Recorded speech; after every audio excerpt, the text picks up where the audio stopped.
Welcome back, everybody. We are Beyond Movies, and we have just watched episode 5 and 6 of Daredevil Born Again. Now, when this was announced a couple of weeks ago, it was like, oh, there's going to be a double episode in middle. You know, a lot of people thought it might have been for one continuous story arc, like me. Kyle, you were like on the side of maybe really short episodes, which they was the shortest episodes of the season so far. But I think when it comes down to it, I think they're very close to Andor, and I'm kind of guessing the episode 8 is going to leave us on like a massive cliffhanger that they don't want to go straight into. They want to let us sit on it for a week. But hey, we just got two, in my opinion, very fucking good episodes of Daredevil, both different and good in their own ways. But Kyle, just a quick one. So your thoughts on it being a double episode, and what do you think of both of them? I kind of wish what you said did happen, where it was, a nice story arc or something with the Punisher. We didn't get that, unfortunately, but I think what we got instead was still really nice. You know, it was especially how they're so different from each other. Like you said, they are very distinctive episodes. But one is definitely more just kind of its own thing. It kind of feels like I don't know, it's like a tester for the show. Do you know what I mean? It's like something you'd kind of expect to see before we got a Daredevil show, but you know, it is what it is. I still really enjoyed it. So that's spoilers. Let's get into it. The bank heist episode 5, was a very nice, contained, but still fit in with the overall story of the show with what's going on. You know, there's stuff happening in that bank is because of what's going on with Fisk and everything like that. And them, ordering that person to pay the money. So they're going in to rob it so they can get the money to pay him, but then that don't fucking work out.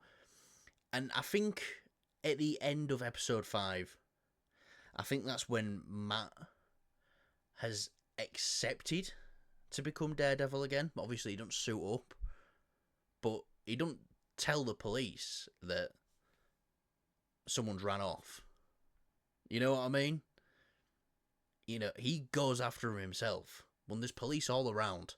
So I think he's kind of accepted that he's Daredevil again at that point. But, spoilers for episode 6, we don't see him suit up until the end of episode 6, because all it takes at the end of episode 6 is, fuck it. And he goes and suits up. But yeah, I loved Kamala Khan's dad being there. It's a weird character to put in this, but it worked really well. Yeah, it was strange. There was, they do bounce well together, especially when it's obviously just Matt Murdock and Kamala's dad. Like the conversation they sort of have and the way these two characters can gel together. Because like you got to think like, yeah, Daredevil's like this, he's like a dark brooding character, but then you've got Matt Murdock who, when he's not that, he's just, and he has a lot of fun with it, especially when he walks back into the bank and he's like, oh, like kind of thing. It's all the blind jokes, calling him Stevie Wonder and stuff like that. And I just say, the head bank robber, I thought he was great, actually. Yeah, it was very really entertaining to watch. Yeah. But yeah, that's what I think about the bank episode. Is just it was just a good bit of entertainment. It doesn't really, push things all that much. It's just a very self-contained story in its own, and that's fine. I wouldn't say it's a filler episode or anything like that, because it does move the plot forward as well. Their episodes. Because I'm in the middle about it. I'm not. If I managed to steal that money, he wouldn't have gone into Fisk's office saying, "You're not getting any money." It'd have been a different story then. Yeah, I mean, still, I think, I think it's filler done right almost, but it's not filler, but it kind of is, but it isn't. It's. Look, it was a good episode. It wasn't like something where it was like, oh, why are they going to this? Why are they dragging this out for? It's like, no, a bank robbery happens. The whole episode is that. not Daredevil, but Matt Murdock is in literally the middle of it, and we just see how things would play out, and it's like that's fine. I'm fine with that. Yeah. I'm cool. Yeah, no, definitely. Look, that was a very Matt Murdock heavy episode. It all kind of took place in that bank and an alley next to the bank, which that leg break was fucking brutal. We saw that in the trailer, and I was like, oh, that's brutal. But seeing it in the show and the linger on it just a little bit longer than the trailer did, and you see how bent the guy's leg is, and it's like, what the fuck? Even the fight he has on the stairs as well. I thought that were great. He just slides back, choking the guy out, and just grabs the shotgun. I'm gonna hear a lot of people complain about Matt Murdock sort of revealing, his abilities, and Kamala's dad not really sort of, doing anything, having any sort of reaction. You got to think his daughter has like mystical Yeah, things. She's been to space. clandestine Kamala's dad, abilities things. yeah, yeah.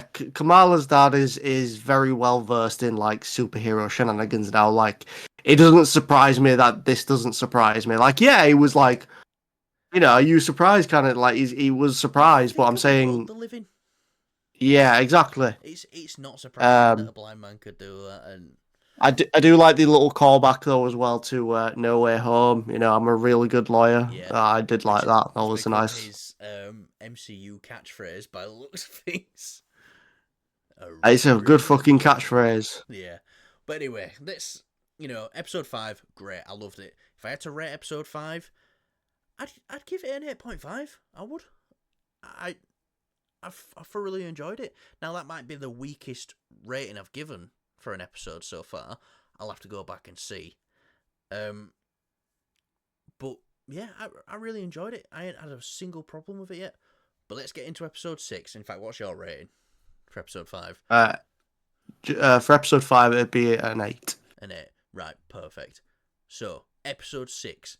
I felt like episode 6 was more of a Fisk episode. I feel like we got more screen time with Fisk in this one than we did with Matt. Which is fair because Fisk went in the last episode and it was pretty much all about Matt. But like this is Fisk throughout the entire episode is just getting beaten and beaten and beaten, by people. Like the person coming into his office I turned to when I was watching it, I said, oh, he must have fucking forgot who he's dealing with.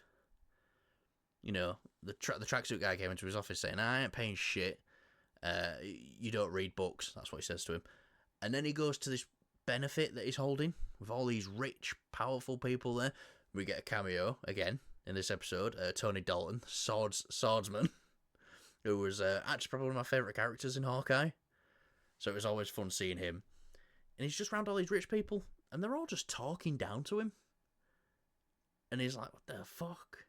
So by the time you get to the end of that episode, when obviously we found out at the end of episode 4 that he's got Adam locked up, by the time you get to that end of that episode, I think he just wants someone to let his frustration out on.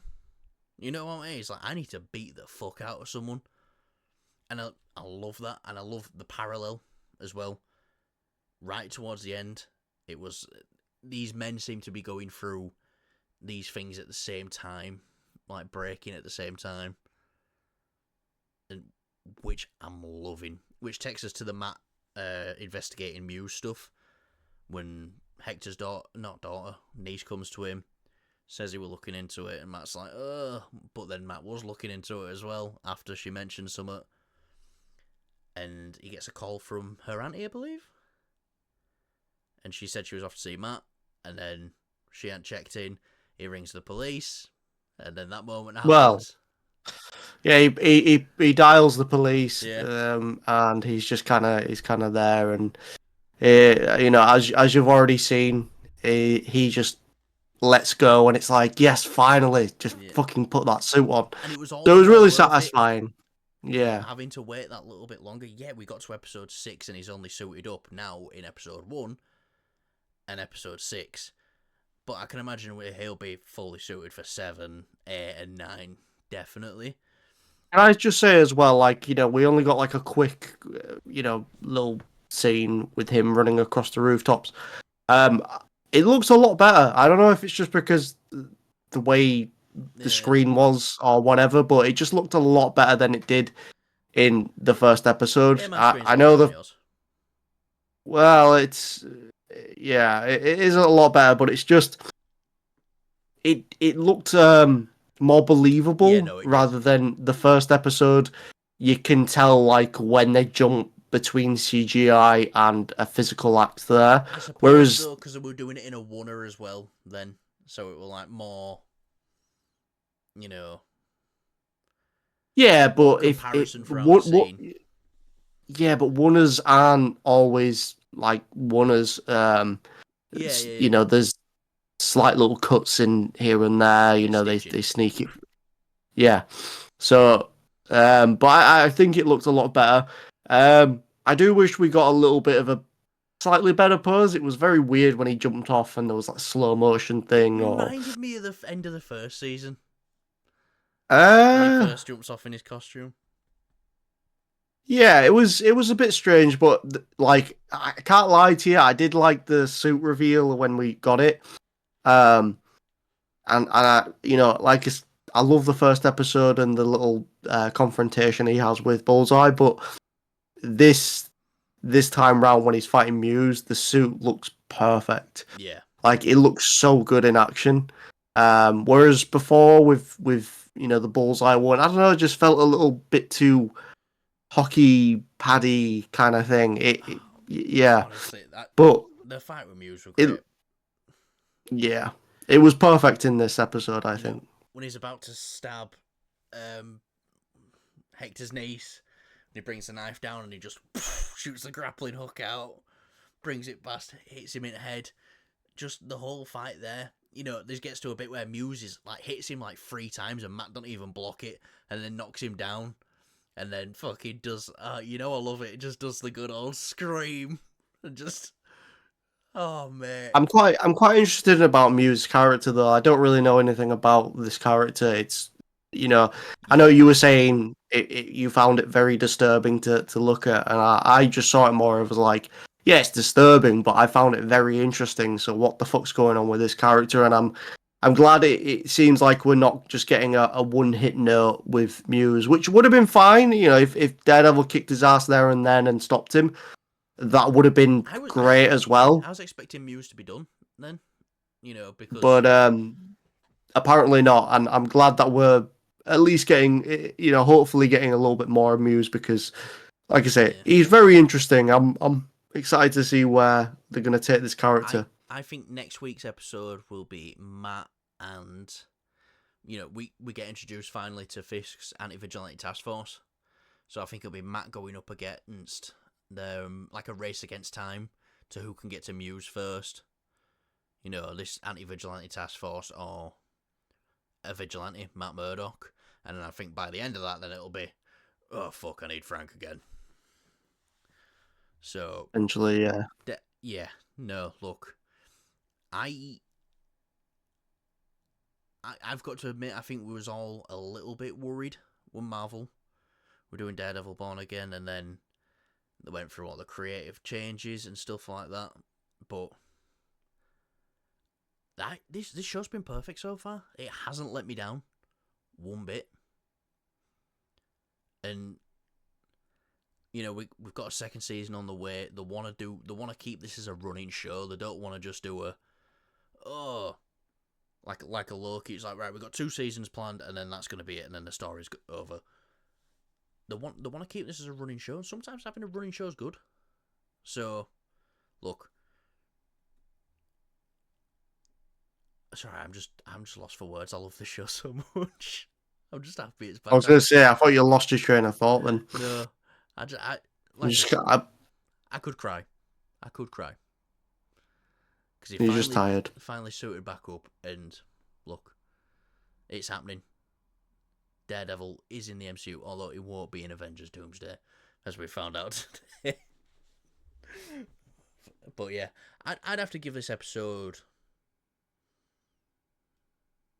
an A 9. I'd give this one a 9, definitely. I think I'm with you on 9. I think one of the things I will say I do like the where it go back and forth between Fisk and obviously Daredevil Yes. as they're coming to their both their breaking points, and it kind of it's a great bit of like how these characters mirror each other in these aspects, and um the one thing that I'll say though is like I would have I would have much preferred having an episode dedicated to you know Daredevil becoming Matt snapping and becoming Daredevil again, have the focus mainly on him because, like, yeah, it was nice seeing these two characters and it was cool the Yeah. way they did it. But, the only thing I want to see at that moment is just Daredevil beating the Shower Muse. And yeah, we did get that, It's cut in but it kept between. bouncing. Yeah, yeah. Yeah. Alright. And I get that. I would have, I'm fine with it being like that, but at the same time I would have really liked just a episode where, Fisk breaks and an episode where then obviously Matt breaks on this. So that's my perfect world. But other than that, I think I'd give this episode I think I'm with you on that. I give it a 9. Yeah, no, definitely. Right, guys. Thanks for watching. Let us know what you thought of these 2 episodes of Daredevil Born Again. Very lucky this week, and then we're back to the Wood episodes. I think they should have just done a freer the week after. I think they should have released the show from the start, just the whole fucking thing. No, I love week to week. I hate week to week. Week to week is as much as I would love to have it all at once. To me, week to week is great because we get to speak about it every week. It's in the culture for more weeks instead of just one weekend. Everyone watches it, everyone talks about it, then they all forget about it. It keeps it alive longer. Brings more people. I don't know. Agree to disagree. Well, no, that's just a proven statistic. Yeah, anything. no, I'm not saying statistic wise, I'm sure that's probably all true, but I'm saying I just personal preference, I like to be able to sit and just binge it all and have it there. Well, patience is a virtue, Kyle.